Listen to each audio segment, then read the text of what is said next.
Hello everyone, আসসালামু আলাইকুম। কেমন আছো সবাই? আশা করি সবাই আল্লাহর রহমতে ভালো আছো। আজকে আপনাদের সাথে নতুন আরেকটি ভিডিও শেয়ার করব। আজকে বানাবো ভুনা খিচুড়ি। প্রথমে আমি সবজি নিয়ে নিয়েছিলাম এখানে নিয়েছিলাম চাল আর ডাউল। চুলায় আমি পাতিল বসিয়ে দিয়ে এরপরে তেল দিয়ে দিলাম। তেল গরম করে দিয়ে দিলাম পরিমাণ মতো লবণ দিয়ে আমি পেঁয়াজ কুচি, রসুন বাটা, আদা বাটা দিয়ে এরপরে সবজিটা দিয়ে আমি 5 মিনিটের মতো করে ভালো করে ভেজে নিব। আর এখানে আমি দিয়ে দিলাম তেজপাতা, এলাচ, দারচিনি আর 2-3টা লবঙ্গ। এটা দিয়ে আমি এবার আমার চাল আর ডাউলটা দিয়ে দিব। এখানে আমি মশারির ডাল আর বুটের ডাল আর ছিল আতপ চাউল।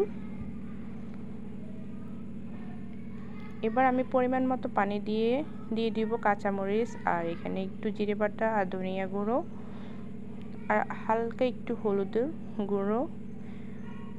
এভাবে আমি বানিয়ে নিব আমার আজকের ভুনা খিচুড়িটা। আপনাদের কাছে পুরো ভিডিওটা কেমন লেগেছে অবশ্যই সবাই কমেন্টে জানাবেন। আর সবাই ভালো থাকবেন। আল্লাহ হাফেজ।